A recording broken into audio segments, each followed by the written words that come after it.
call the meeting to order at 4:01 p.m. And any public comment at this time? Questions? No. So approval of the minutes. We have 4 minutes to approve.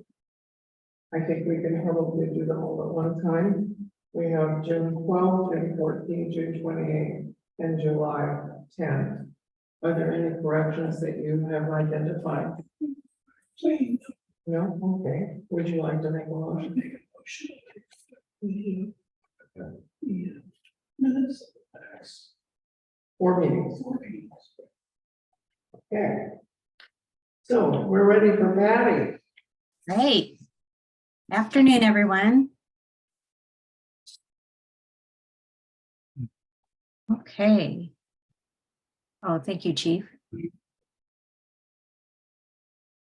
Today we have June warrants that, or pardon me, July warrants that total $32,041.44. The total for payroll is $19,583.46. That includes chief's salary of $5,707.92, along with Chief Shield's pay of $3,433.34.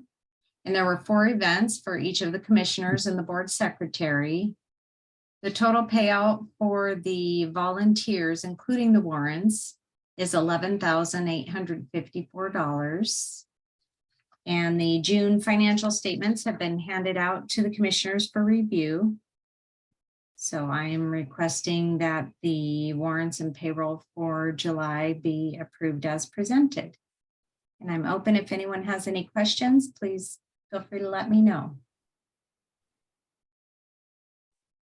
Any questions? Any concerns about charges? No? Got a motion? So the motion to approve payroll? Yeah. Oh, all right. We need to do payroll and warrants. You want to do the warrants? Yeah. Make a recommendation that we accept the warrants.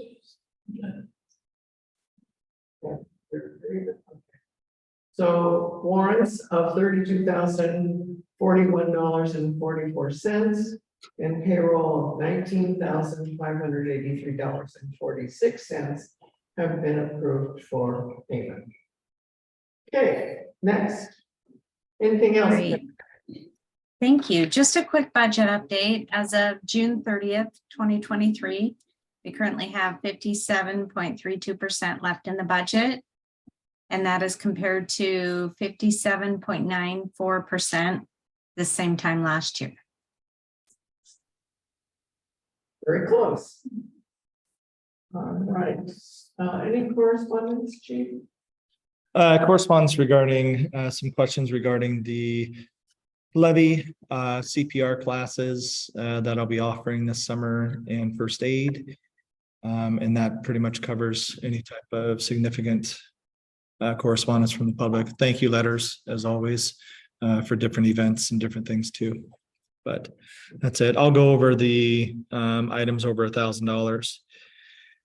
So EMT and fire training, we have a new EMT going through training.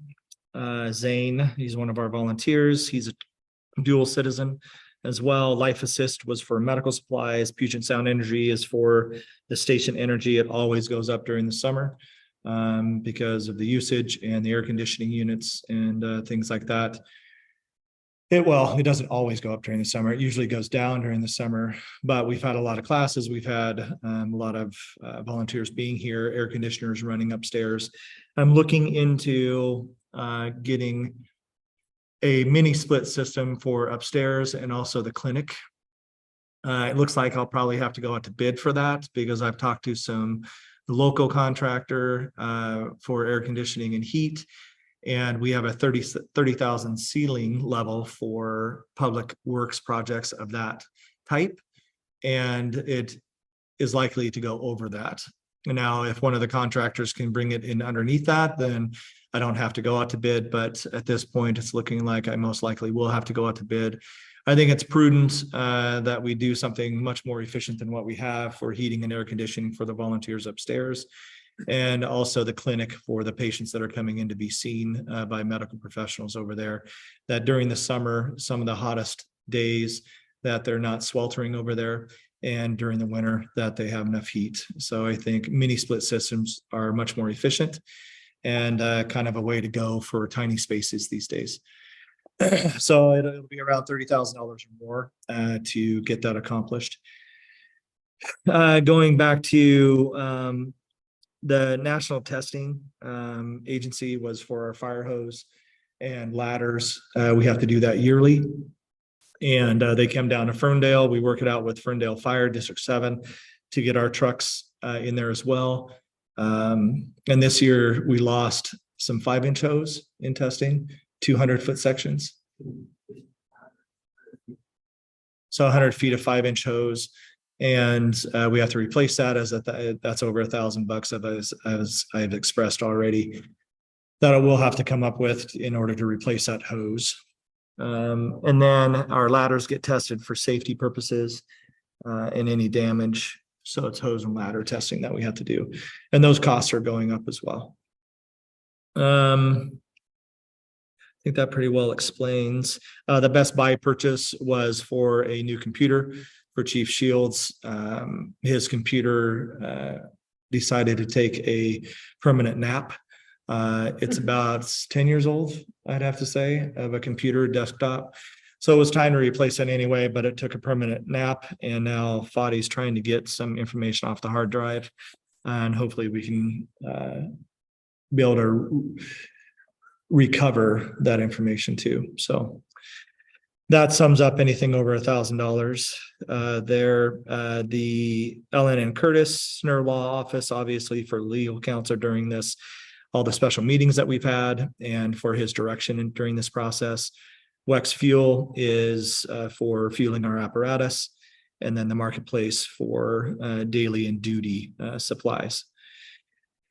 Ellen and Curtis, do you remember the 3600? What? I'm sorry. Oh, that was for the gas detector. So we haven't been able to show to you yet, but we have a gas detection system for our 4 multi-gas MSA detectors.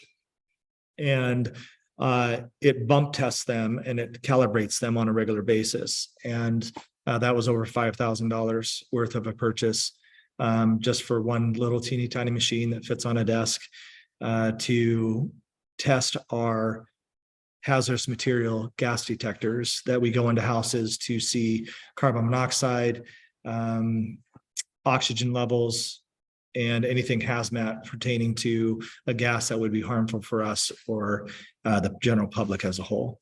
So anything else you'd like to add to that, Chief Shields? No. So we pay on average, I want to say we pay around anywhere from 40 to 60 cents more than down in the county. The cheapest gas has been at the Lummi Reservation, right off of I-5. They have a new filling station there, and that seems to be the least expensive. But if I'm picturing it correctly, we average about 40 cents more a gallon here. That is for regular gas. I don't know what it is for diesel. Obviously, it would probably be more for diesel since diesel is now more. Yeah, since diesel is more. So, yeah. So, I mean, obviously, fuel's going up, or it has been high since, you know, for a while now. It's been high. Patty, anything else there? No, I don't have anything else, Chief. That covers all those expenses. Thank you. Yeah, I don't know if it's on the agenda. Do you have an update on the audit for the commissioners? Oh, yes, I will mention that. Yes. Okay. I plan on coming. I will be coming up, probably not this weekend, but the following weekend to collect boxes. I do have a list of items that they need. And that is for 2020, 21, and 22. And so I will be delivering those boxes to the auditor's office here in Bellingham locally sometime in the next couple of weeks. And then they will get started on our audit as time permits for them. I at least wanted to get the information and all of the paperwork to them this summer. That way, as they have time, they can slowly pick away at it in hopes that we'll be finished up well before the end of the year so that we don't have any invoices from them that might carry over into 2024. Okay, so we have another audit coming up and to go over certain areas of our operation. Yes, and I that'll- believe this is an accountability audit. So an accountability. Can you explain that a little bit more?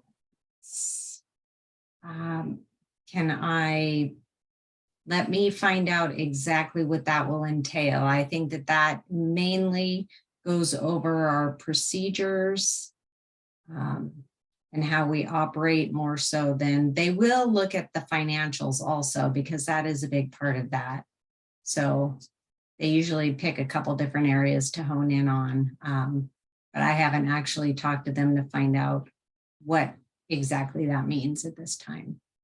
Okay, So I will, more to follow. Yes. Thank you. Anything else from you? Patty? Oh, thank you, You're finished? Virginia. I do not have anything else. Thank you very much. Thanks. Okay. So, chief's report? Oh, correspondence. No, we did that. Yep, correspondence is done. So chief's report. 1, 2.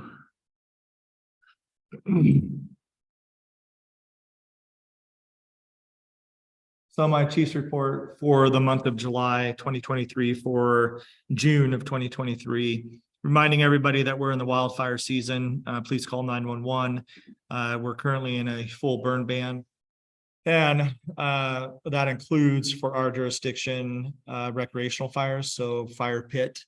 The things that would be allowed would still be propane fire pits and also charcoal for cooking on the campgrounds. I had a meeting today with one of our parks people, Whatcom County Parks employees, and I called the county about our burn ban in place. We had to put some fires out last night at the campground at Lighthouse Park.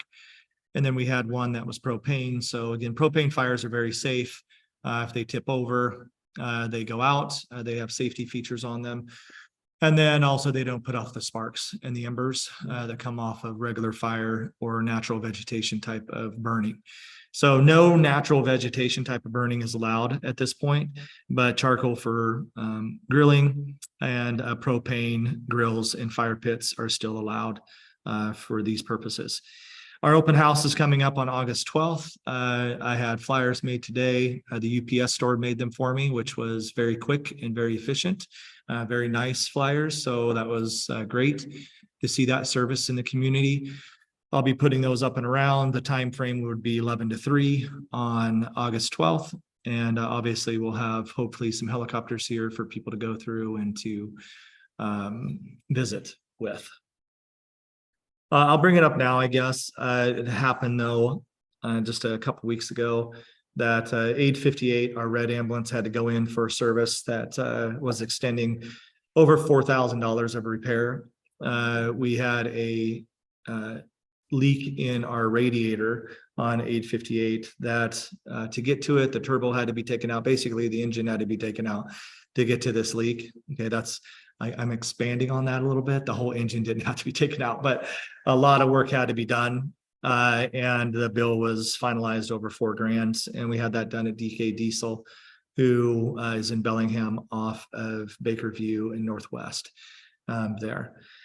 And they do very good work and they back their work. So we've been taking that ambulance there for a little while now. We still have 38 members. We really don't have a member change over the previous month. 29 Canadian, 8 Point Roberts, 1 county, 2 paramedics, 15 EMTs, which 4 now are advanced EMTs, 1 ambassador, and 32 firefighters on staff. Again, I need to remind people that during the day hours, weekday, so basically Sunday night through Friday, 6 o'clock, we have roughly 6 people here to protect the community, and 2 of those are qualified firefighters at this point. We're all medical providers except 2 out of that. So 4 of us are medical providers, paramedic. We have the others are EMTs. We have an advanced EMT as well. So just to let everybody know what we have during the week, that's our toughest time for call volume and response. And hopefully in the future, depending on what happens in November, we'll be able to improve that program and have more of a robust duty program for daytime response than we do now. So that's where we're at there. Volunteer hours, we still don't have that being computed by the new reporting system that we went to. So we're still working with them on that. It's an ongoing concern that we have because it's something that the state looks at. They want to know how many volunteer hours are being done on a monthly basis by our volunteer groups. Payroll for the month of June was $12,856 if all of my volunteers are getting paid. Combined chief hours, I had 164.5. 8 of those hours are still down in Phoenix at the big box seminar that I went to. Assistant Chief Shield worked 134, total of 298.5. We had 44 calls. Last month, we had 13 EMS calls. We had 1 transport from this agency to St. Joseph's. We had 11 no transports, which really consist of patient refusals. And then we had 1 transfer to North Whatcom Fire Rescue. We had 13 community paramedic visits. We had 6 public service calls, and we have 12 fire classifications, 3 illegal outdoor burns.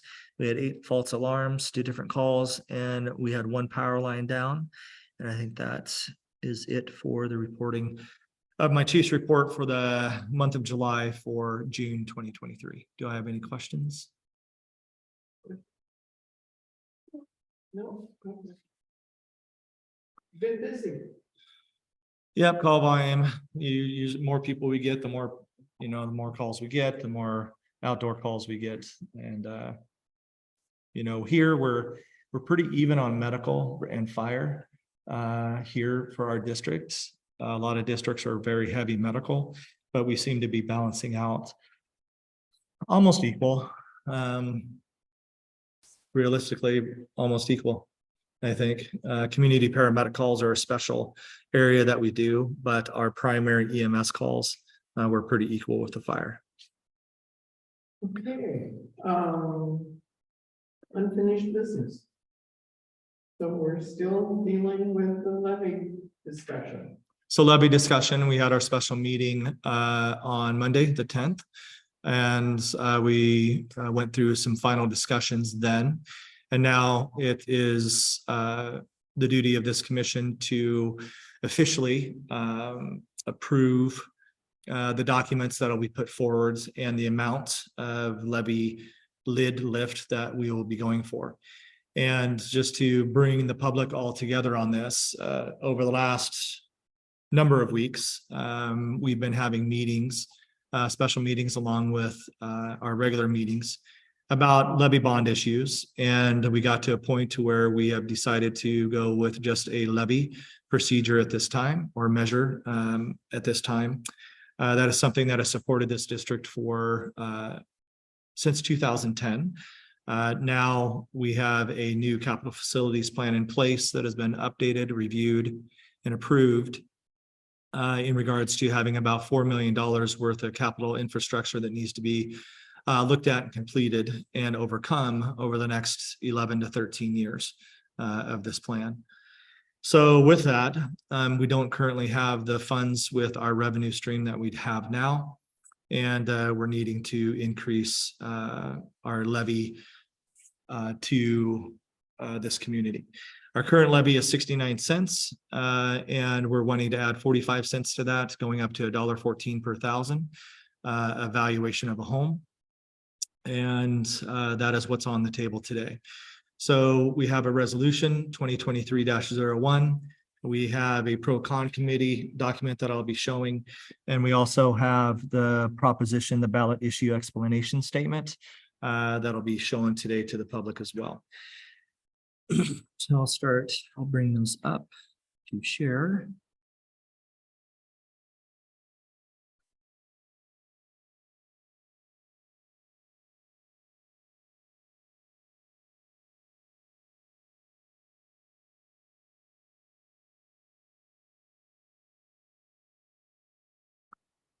So this is the resolution. I sent this to the commissioners and to our legal counsel after the meeting on Monday for review for any type of changes. And I would ask if the commissioners have any changes to this document that you were handed at the meeting on Monday. Okay. This is a very long document. It's 3 pages and I'll be publishing this on the website. So I don't necessarily need to read it today, but I'll scroll through it really slow here. So anybody from the public that would be watching this video at some point could potentially get the understanding of what the resolution is for. And basically summarizing the resolution, it's to increase the levy rate to $1.14 per thousand of property valuation. And right now it's at 69 cents, 0.693 cents. And we have the ability to go up to $1.50 by law per thousand of assessed value as well. So this document goes through all the legalities of putting this forth and approving this change to our levy rate and the RCWs and everything else that corresponds with it. Again, I'll publish this hopefully in the next couple of days on our website so the public can have access to it. And this was put together by our legal counsel, Brian Snur. So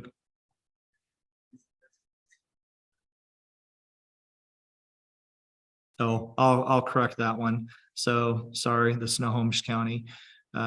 I'll correct that to Whatcom County Fire District 5. Make sure that is not part of the document. It also says $1.50 per thousand throughout this entire document. Am I just not understanding what the legal ramifications of that is? Well, yes. Let me get that Thank you. right. Thank you for bringing that up because so scratch that. Yeah, there's one. It's just that.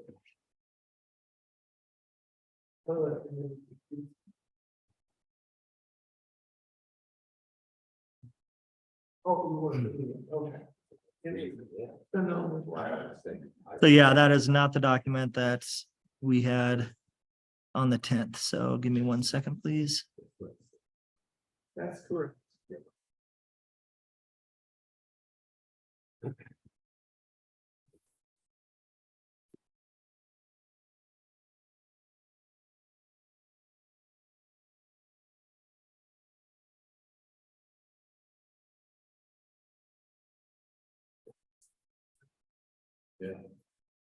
Okay, sorry. I apologize for that mishap.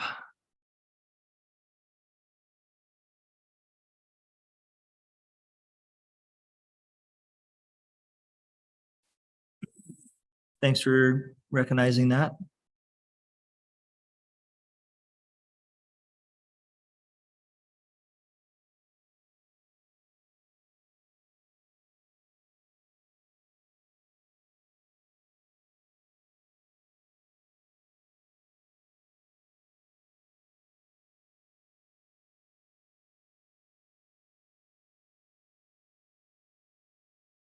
Okay, that looks better.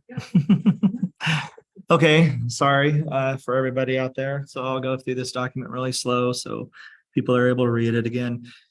What I was explaining first was we're at 69 cents per thousand approximately. At this point, we are asking to raise that to $1.14 per thousand to start overcoming our capital facility needs and requirements and to support daily operations and continuation of the services we currently provide. And that would add a 45-cent increase to our current levy of 69 cents to $1.14. Question. If the capital facilities plan has been accepted as our document going forward. What is the legal response that we have to fund all of that? So this is what we're doing. So this is the funding for that. That is, I realize, so the public needs to understand that we. Yeah, so the capital facilities plan that is documented currently online, that's going to be updated just with those changes that I spoke of last meeting. Making sure that all the unanticipated costs were taken out of it. And there was one other thing that was going to be taken out of it as well. And I'll be publishing that.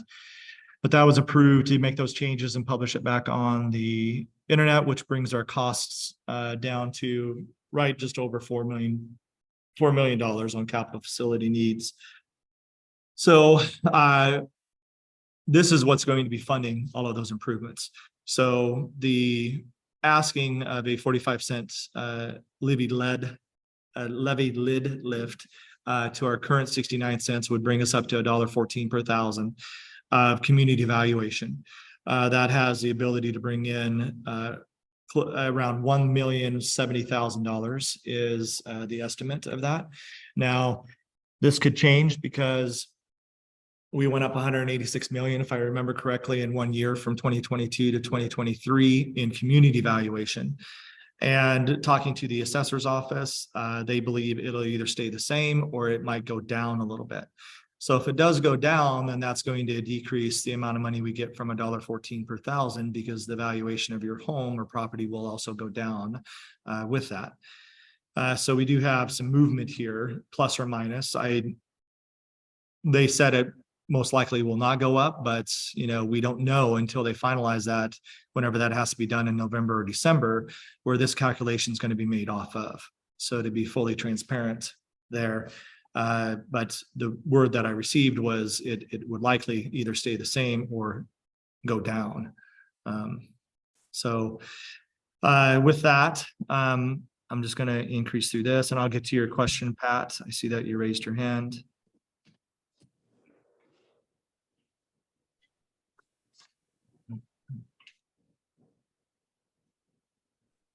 There's a grammatical error there you just went past. Where? The board, section 7.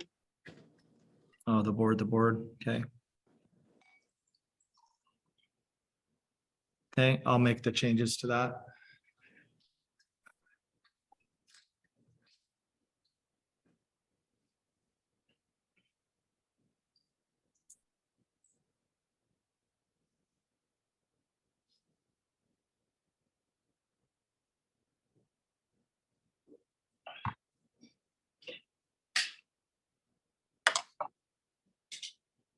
This is pretty standard for pretty much any district, fire district in the state, of processes to follow, regulations and everything else. So, and that was explained by our legal counsel, Brian Stern, on the last meeting as well. And on that last adoption, there's an open bracket at an open public meeting, but there's no closed bracket.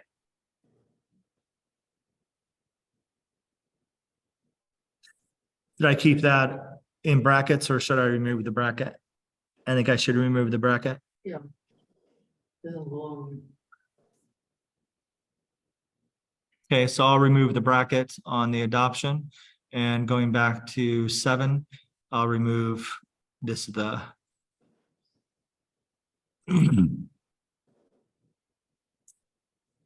have to remove the board, not just the. Yeah. Okay.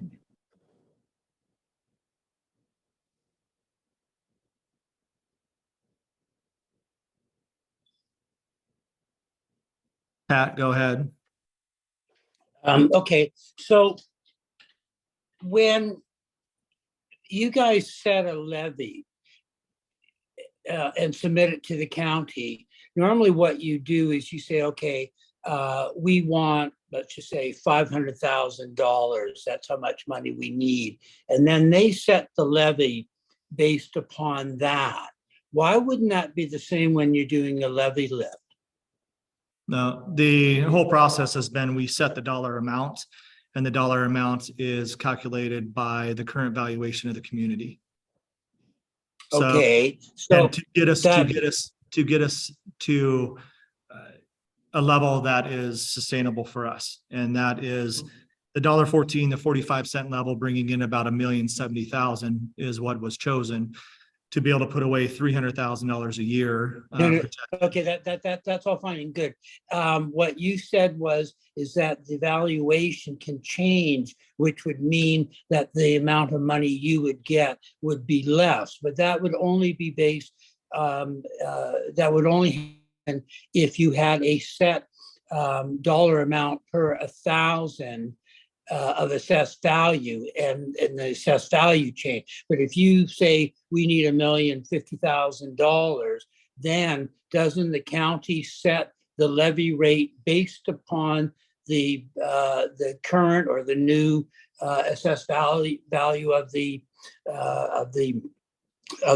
community? So raising it 45 cents per thousand is only from what the current valuation is to $1.14. Am I making my point here? Is that you're using that to show how much it would go up if everything remained the same, but you're actually looking for a certain amount of money, not necessarily 45 cents per thousand. Yeah, we're looking at $1.14 of valuation to the community's valuation, which would bring us in order to get a certain amount of money. Yep. And I don't know if If that's, I don't know, Pat, if that's legal, is the way that has to be expressed. That would be a question for Brian. I can get him on the phone if he's available. Yeah, because it seems to me that if you guys are looking for a certain amount of money, and you don't know what the assessed value of the community is going to be by the time that this goes into effect, then you have the chance of either making more or making less than what you're asking for. And that would be different from when you go next year and say, okay, you don't give them a rate of $1.14. You say we're looking for $1,060,000 plus your 1%, but to leave that alone for a second. Yeah, and Brian's not on his phone right now, so I tried to just call him to see if he was available. That's something that I can ask Brian and get back to you on. I don't know if I can have that answer today for you. Yeah, but you do see the issue here.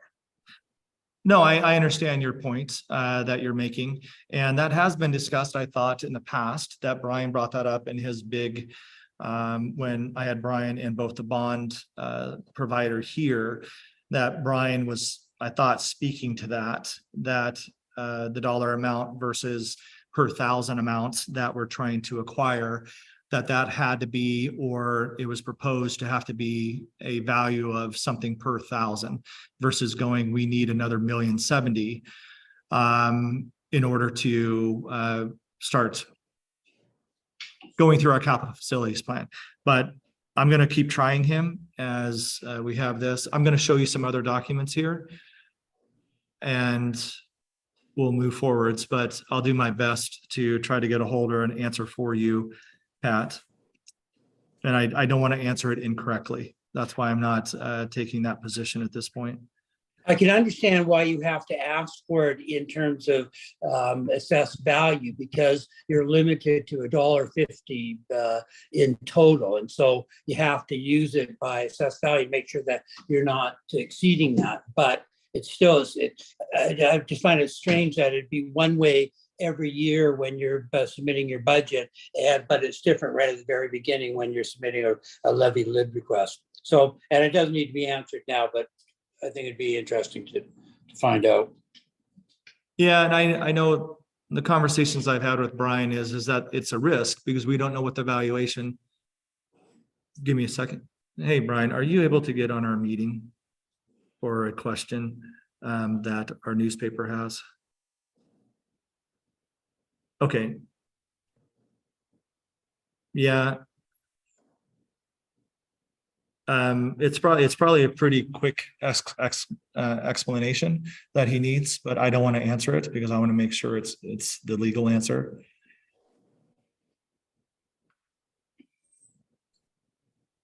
No, I'll send you that. I'll send it to you real quick. Okay, so just give me 1 second. I'm gonna put you on speaker. So everybody just bear with me, please.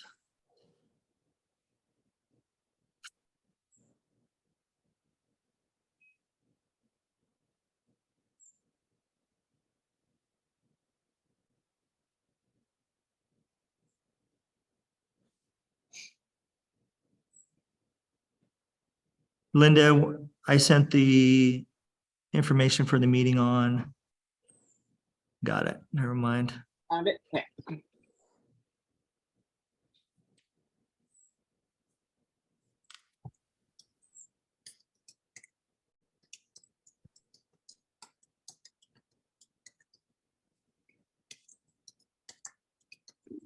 Okay, Brian, it's coming to you.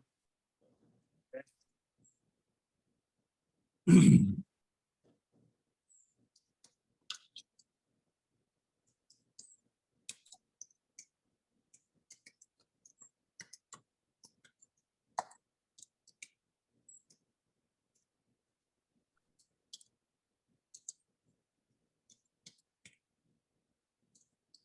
plug it on now.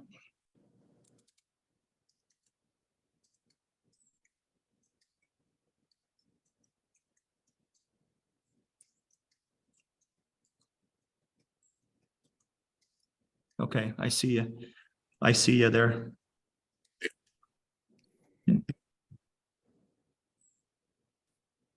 Okay, so Brian, Patrick had a question on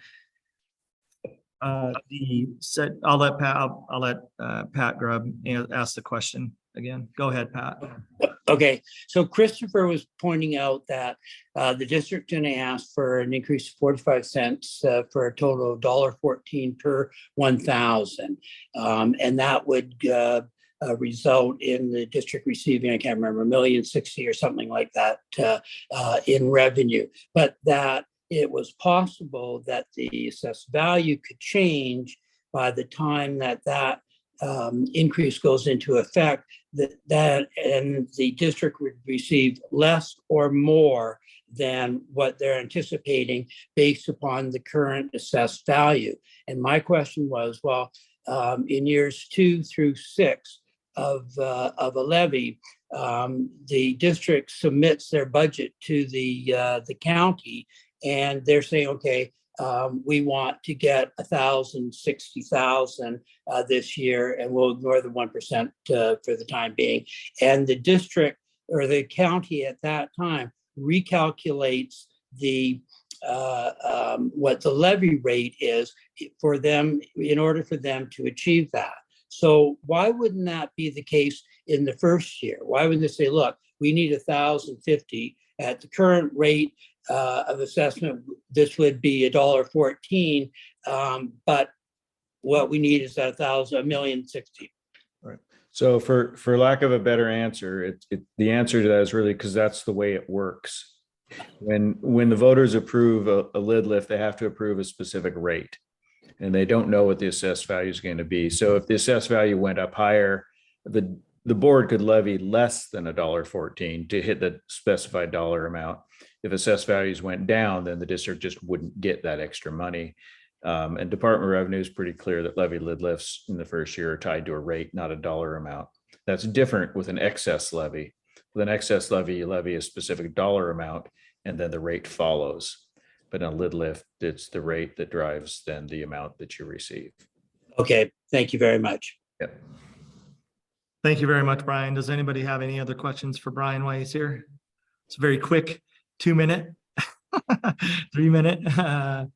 Thank you, He bills Brian. in 15-minute increments, though. Yeah, but thank you, Brian, for taking the phone call and answering that question so quickly. So appreciate it. No problem. Thanks. Thank you. See everybody. Okay, I'm gonna share the next document here. And this is the explanatory statement.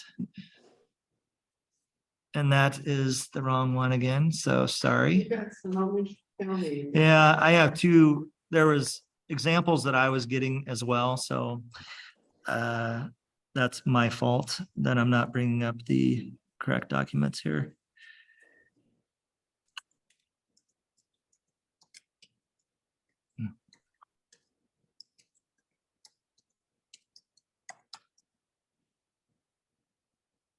That's good, that's good. And again, we had examples that had been provided to and what was going to read. Okay. So this is the explanatory statements again, in regards to what we are taking, and this is what would be on the ballot. So proposition number 1, ballot issue explanatory statement. Everybody can read it. Whatcom County Fire District number 5 provides emergency protection and medical services to its citizens. The maximum regular levy in Washington State is $1.50 per thousand. If approved by the voters, this proposition will authorize the district to establish a levy rate of $1.14 per thousand, valuation 2023 to be collected in 2024. So the district boards of commissioners determine that this proposition is necessary to maintain an effective level of service, firefighting, staffing, equipment, and facilities in light of rising costs, rising demands, and the continued growth of our community. So that is what would be in the pamphlets, and which the voters would be looking at. So very, very similar to that, I should say, or this is what we're giving to the attorney down in the county to approve. Okay, so no questions there.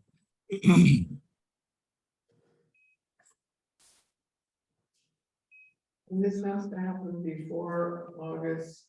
God, I'm really sorry about the whole Snohomish County thing.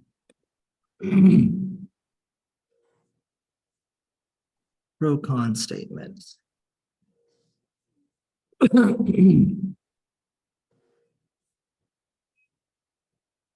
Got that one, got that one. I accept responsibility for all of that, so. Okay, so this is the pro con statement. If this is approved by the commissioners today, then the resolution will be signed. The pro con statement will either go out this evening or tomorrow to the public. As it was explained by Brian at our last meeting, this isn't necessarily required, but it's a good thing to do to see if people want to go against the levy or if people want to go for the levy. And then to have that process put in place. And the pro and con statements would be put in the voters pamphlet. Is that right? Voters pamphlet? Who just said something? The voters pamphlet, I believe, for the public to read before they would be voting on this proposition, on this measure. So this is what will be advertised in the paper. It'll be advertised on our social media sites. And that's where we'll be.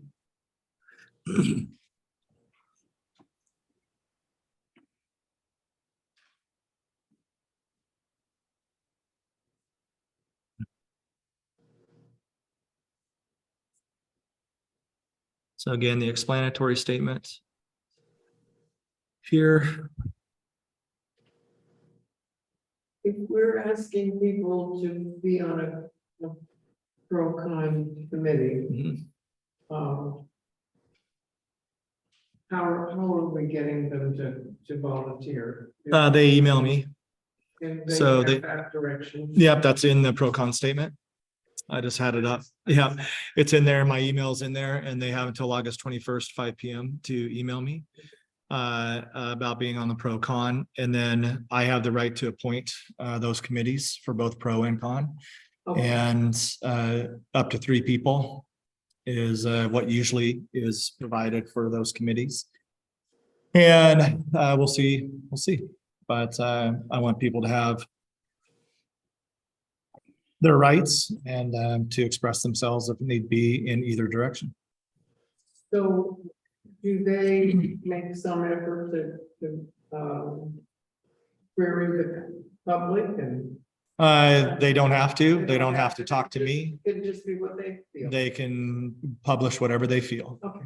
So out of the community, it doesn't have to be objective. It doesn't have to be factual. They have First Amendment rights and they can basically publish what they want.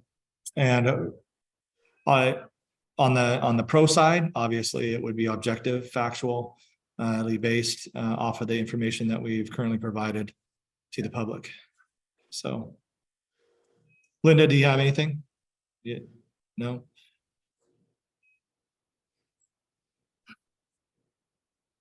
You're muted. When you go on, move on to the capital facilities plan, I do. Oh, okay. All right. Okay, any questions on the resolution? It's going to be resolution 2023-01.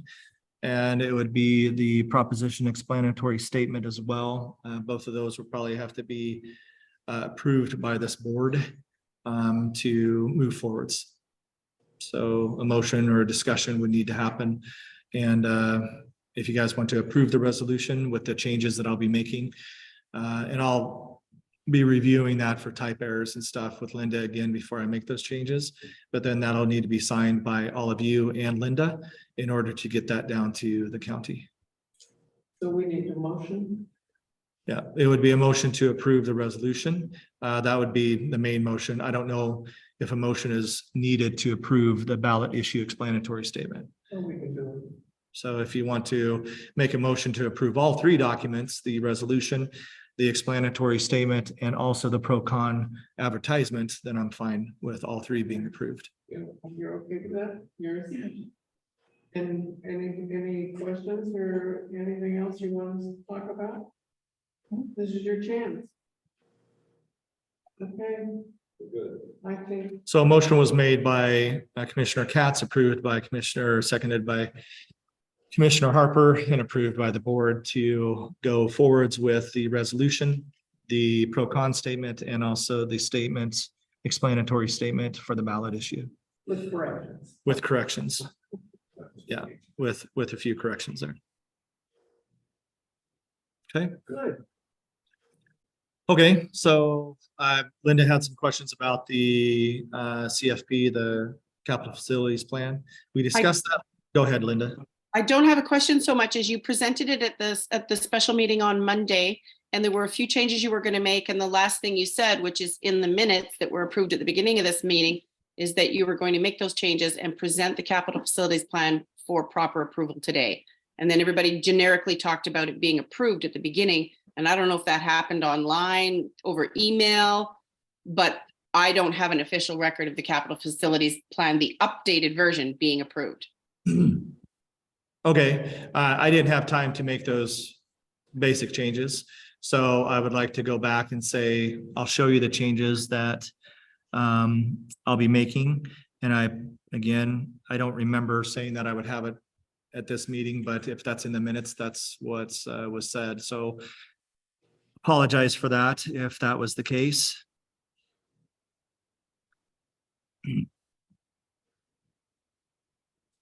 Because those I'll see Actually, if you said that you will send the finalized version to the commissioners for approval so that you can post it on the district website and then it would be reviewed and approved at the next meeting. You were sending them a finalized version to the commissioners. yeah, I for didn't get approval. that, so I can't do that unless I get that back from the county. So the county has to make those changes. I don't have that document to make those changes.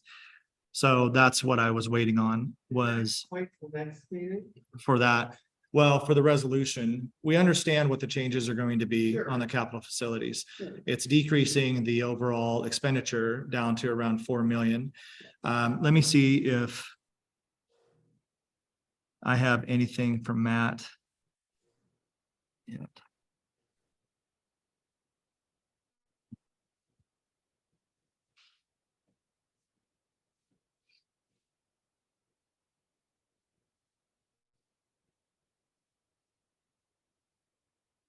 Because we didn't discuss on.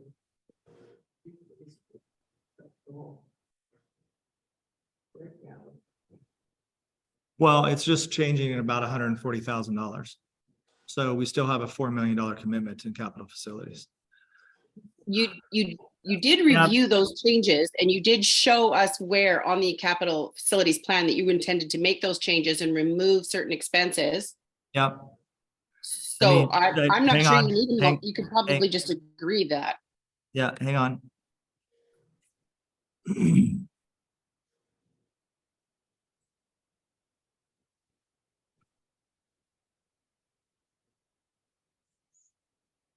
Okay.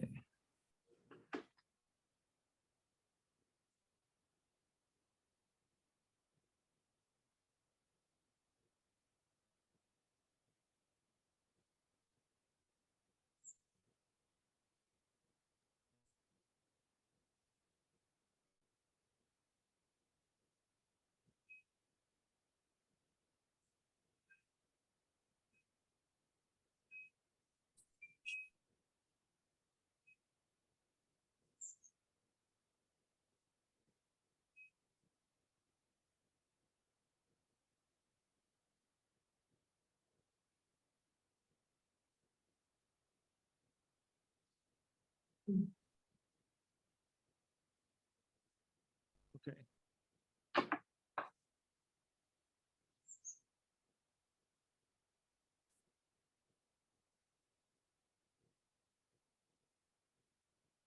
Am I still hearable?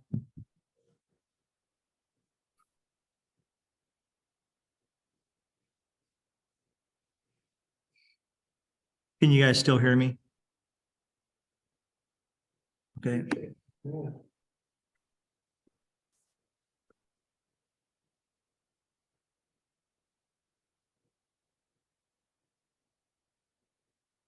Okay. Okay, can you guys see this? Yes.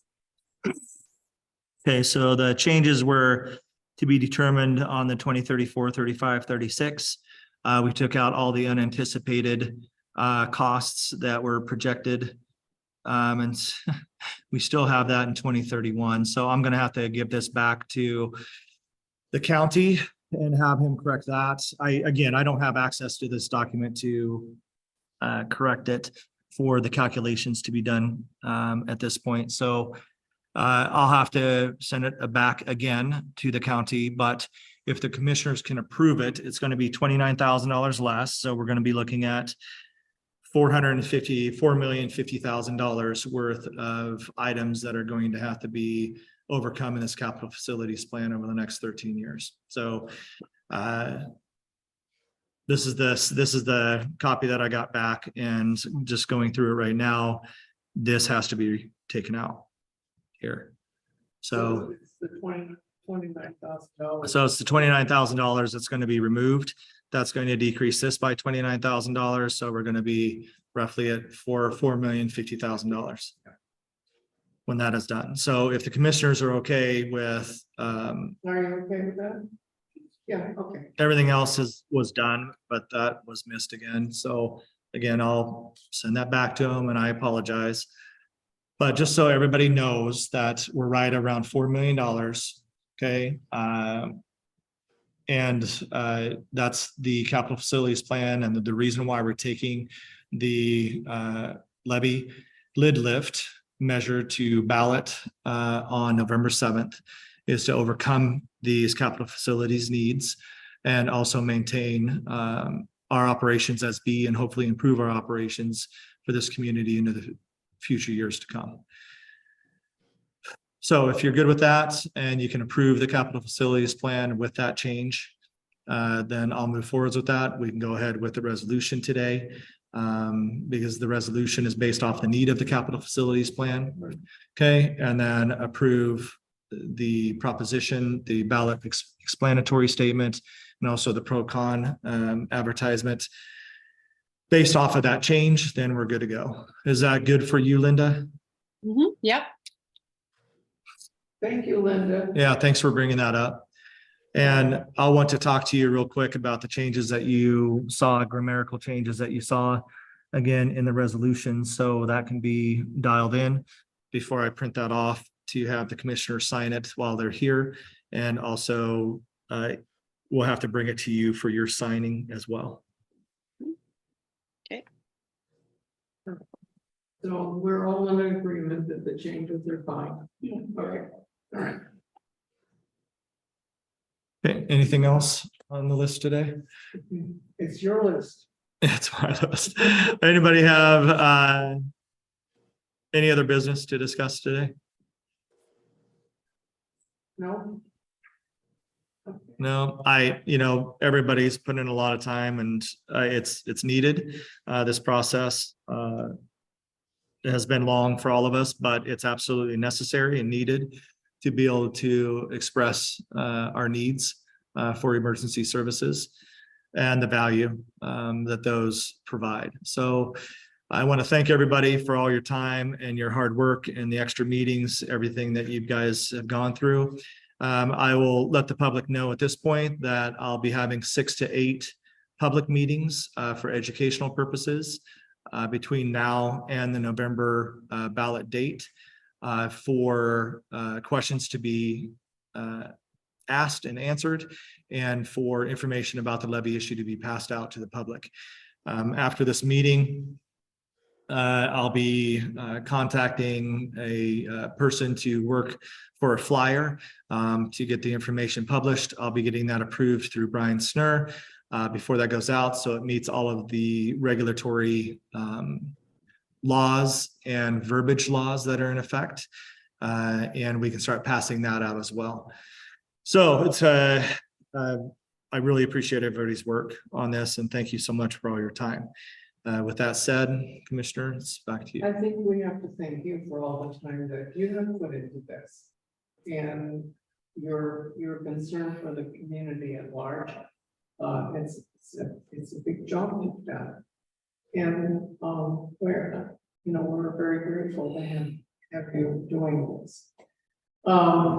Anything that we can do to help with the education? Is there anything that we can assist you with? No, I think it would be prudent to meet with you individually, if not have another public meeting to go over the rules of how we can speak to people during the educational process, the months coming up, to make sure that we don't make mistakes that are conscious in talking with people in a formal capacity. In my formal capacity as the fire chief, the assistant chief, and you as commissioners, that we don't make those mistakes, that we tell people to vote yes on such of a measure, because that's not allowed.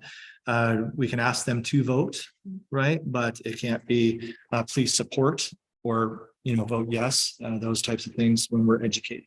So I think that's important. That can be done individually as well, if you would like that. We don't have to have another special meeting. I would probably do the same with Linda. Sit down with Linda and make sure everybody understands as part of the legislative branch of this district what we can and cannot do, and where the money can come from, and all of those things. Now, the charitable society can go out, they can make their own flyers, they can go out and they can tell people to vote yes, because they're a volunteer charitable society, as long as they're not wearing a uniform from the district, right? They can wear their charitable society t-shirts, but they can't wear Fire District 5 t-shirts, right? It's the same rules that I have down at District 7 is, I can wear a union t-shirt down there and go out and go house door to door and ask people to support a measure, but I can't do that on district time, and I can't do that on shift, obviously on shift, nor can I be in district clothing when doing that. So there's still some educational processes, but I'll have to come up with the dates. I'll publish those out to Linda for spread around social media and to the newspaper as well. Most likely those will be on weekends. And I'm open to taking suggestions on that if you believe we should have some during the week. But Saturdays or Sundays, people are usually available. But it's sometimes difficult to get somebody on a Sunday when it's really nice and warm and sunny out to come to a meeting for an hour to gain information. So I'm up to suggestions or recommendations on that. Avoid the church time. Yeah, it wouldn't be in the morning when church is going on. I've already thought about that. I would like to maybe tag it on to some CPR classes that we already have scheduled for this summer for the general public to come in, that they would learn first aid and CPR, and then, hey, why don't you stay for coffee and cookies for an educational meeting after learning how to save somebody. Nothing wrong with that. That's good. But they're already here. So would they mind staying a little bit longer for educational opportunity for the levy? The document that had from Brian Sir was really clear about what we can do and can't. Yeah, I thought that was very helpful. So. yeah. Yeah, and if you're not in your formal capacity, because you do have the right, as Brian explained last meeting, as a private citizen as well. You're just not a commissioner, but as a private citizen, you have the right to speak by First Amendments. And you can say, well, this is me speaking as a taxpayer of this district. This is how I feel about the measure. Yeah. Okay. No, if you want to further the meeting, and then I'll stop recording. If you want to close the meeting, I'll stop recording, and then I'll talk to Linda for a little bit about the grammatical errors that I need to correct on the resolution, and then I'll print the resolution off and bring it back and have you guys sign it. Okay. And then Chief Shields will take it to Linda and have her sign her portion of that. And then I'll be getting together with Brian Snur to put these documents together, also with Linda. Linda, I do believe you need to be part of that process as the secretary of the district to make sure the proper documents are getting down to the county. Again, the pro-con email final will be on the 21st for people to email me about wanting to be on the pro or con committees. And then there are documents that have to go along with that to the county because the individual names have to be on that document as an official mailing to the county. So anyway, that needs to be done hopefully by August 1st. And that's why I set the deadline a week from now, the 21st, and then be able to meet with those people, appoint those positions, and then go from there. Good. All right, so do you want to adjourn the meeting? Yeah. Okay. We're adjourning the meeting at 5:03.